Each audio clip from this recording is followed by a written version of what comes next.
What is up, YouTube? I got a video for you guys today. We're going to be talking about 5 hot stocks that you need to be paying attention to that most guys are not going to be talking about. Um, so let's go ahead and just get right into it. So the first one we're going to be talking about here is going to be DocuSign. DocuSign is obviously a very well-known company.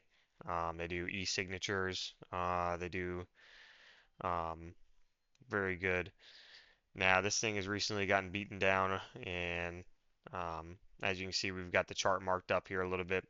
Now, if you're not marking your charts up like this, um, you need to be, because it's so important. It really helps you see the big picture of what you're looking at, and this is gonna help you find these types of plays in the future. You need to be marking these things up, creating your, support levels, creating your resistance levels. Um, right here, we can see this thing is turning into a bull flag. Let's zoom out a little bit. Here we go. Here we're talking about getting beat down. This thing was all the way up to, in the 300s, and now we're trading down here around 60, 70, $80. Um, now the future is looking good. Um, there's a reason this thing is starting to, make its way back up and form flag here. But to get back to the bottom line here, you need to be getting in this right around, $68. This thing is short term, you're going to be looking to take it up to this resistance level. We're probably going to be looking at, probably close to $80, somewhere in that ballpark. Um, but this is one that, once we get up here, if you want to trade some options or something up to this point, um, you can hold on to some shares well after that. I mean, this thing has got a lot to get back. Obviously, it's gotten beat down over time here, but it's got a lot of room to come back up here. So we're going to move on to the next one. All right, WePro.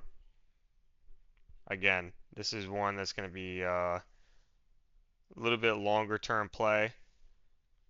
Let's zoom in here a little bit. Um, you're going to be wanting to, I'm going to try and break down these entrances and exits and where you kind of want to get in and want to get out. So you're going to want to try and get in as close to, 260 as you can, 265. Um, and I'm going to be looking to ride this one all the way up to over probably $3.20 or so, somewhere in that ballpark, $3.20. Um, it's going to take you got to give this thing some time. This is a more of a low volume stock. It doesn't move very aggressively. This is one that's gonna need some time to develop. Give it its time. We're talking about from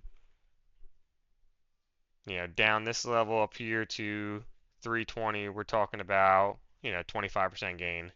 Um, you know the trading options on this one is a possibility, but I don't like to trade options on these lower volume plays, but it's going to be a reliable one.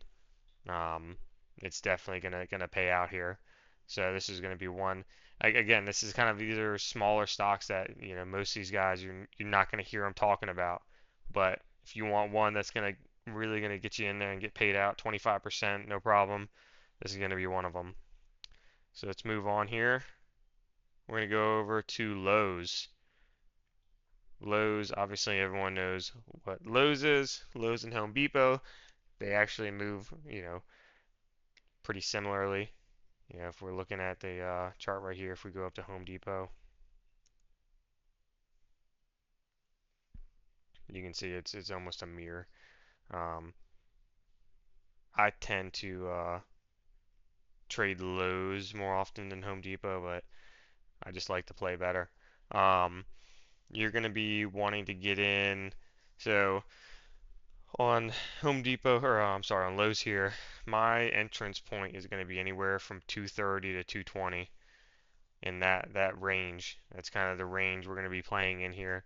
And then once we, again, this is going to be one that's going to take a little bit of time to work its way back up. It's going to be a safe play. Lowe's also pays out some dividends, so you're going to be collecting a little bit of dividends on the hold there. But if we zoom out here, Lowe's, I mean, it's a super reliable stock. It's just nothing but growth nonstop. You can see this major um, level of support here that we're approaching. Um, so 220 to 230 is kind of going to be, my entrance there. Um, and then, I would be looking to ride this one all the way back, probably 260, 270, somewhere in that range. It's going to take some a little bit of time to get up there.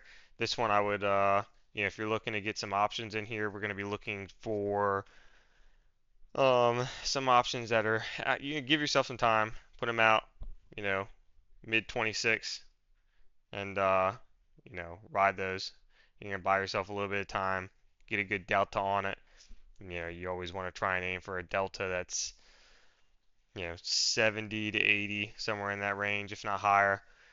But I would set those options out here to probably mid 26, just to play it safe. That way you've got plenty of time to work with.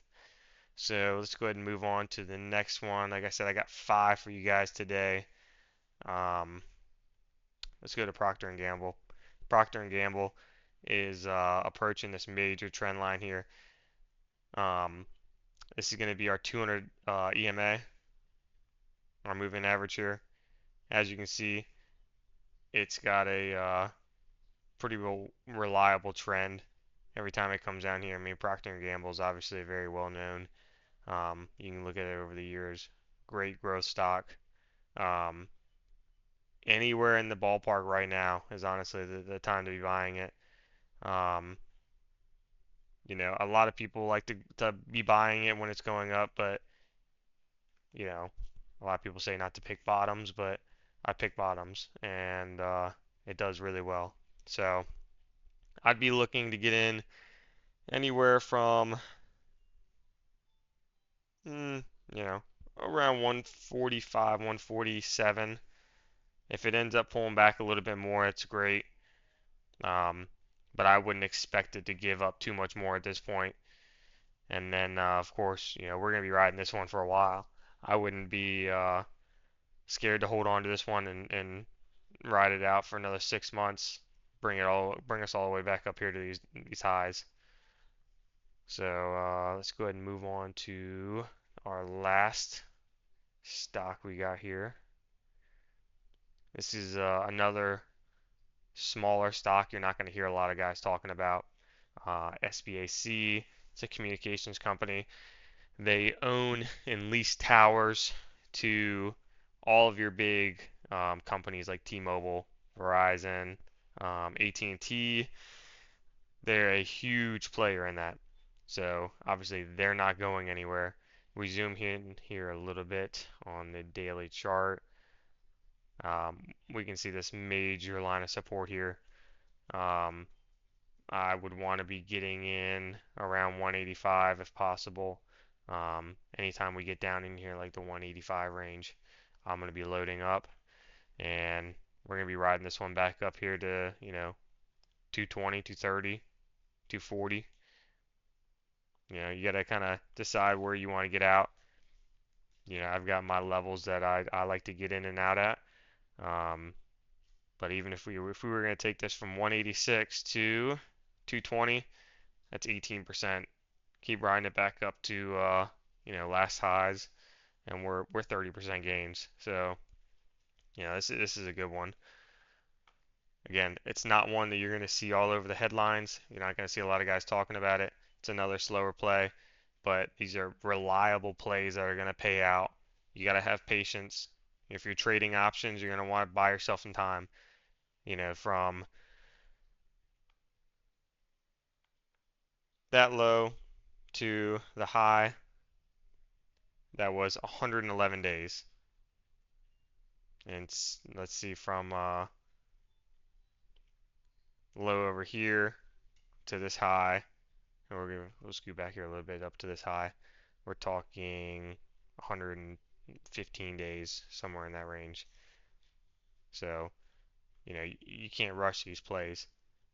But if you're running options, buy it out there, you know, mid 26. You got to give yourself plenty of time on these because they will develop, they will pay, but you can't be impatient, and you can't expect these things to just play out in a week. I mean, this is going to be a good one, but you gotta give it some time. I mean, realistically, we're looking, potentially February before we're back up to those highs. February, March before we're back up to those highs. So patience is going to be the key here. So let's go ahead and look into the rest of the week here on earnings. Just want to talk real quick. We've got some earnings coming up this week. Um, Not going to be any huge ones besides one later in the week I'm going to show you here in just a second. I believe we have Bank of America reporting and Morgan Stanley reporting um, tomorrow. If we keep going here, we got United Airlines reporting tomorrow, which is one to pay attention to. We have, I mean, not a whole lot, but the one that everyone's going to be paying attention to right here. Thursday, we have TSM reporting, and if you're not familiar with that, it's Taiwanese Semiconductor, um, huge player. They're on the level with Nvidia. They make a lot of stuff for Nvidia. They partnership with Nvidia. Um, so that's a huge one. If you haven't been following TSM recently, yeah, they've been on a launch pad. So everyone's going to be paying attention to that. That's going to be the biggest earnings of this week. It's going to be TSM for sure. Um, Kind of determining what are we going to go from here. Are we going to pull back a little bit? I mean, we're definitely a little overextended. Um, but you never know with these plays right now. You know, uh, Palantir, Nvidia, TSM, Google. I mean, a lot of these right now are just blowing up with all the AI and chips and in that realm. So we'll see. I mean, it may have a little bit of room to come back down here, or this thing could continue up like a rocket ship. So that's going to be the biggest earnings that we're going to be paying attention to throughout this week. And if we continue on into Friday, um, we've got a few. We've got Ally reporting, American Express reporting, and those are really going to be it for Friday. So nothing big there. Um, Today we finished up pretty choppy. S&P down a little bit, Nasdaq down a little bit. Um, Overall, the markets were pretty choppy. You know, you gotta pick pick and choose your battles here, especially with the market the way it's trading right now and the volatility that we're starting to see. That's why I'm starting to call out some of these smaller stocks that the guys a lot of people aren't talking about, like the five that I just talked about. Um, because when we start to see this S&P 500 start pulling back, that's where we're gonna be able to make our money is in these smaller stocks. S&P starts pulling back, a lot of these bigger companies are gonna pull back as well. So that's gonna be it for today's video, guys. Um, Stay tuned. I'm gonna be putting out a lot more, um, a lot more trading videos here. So make sure you tune in.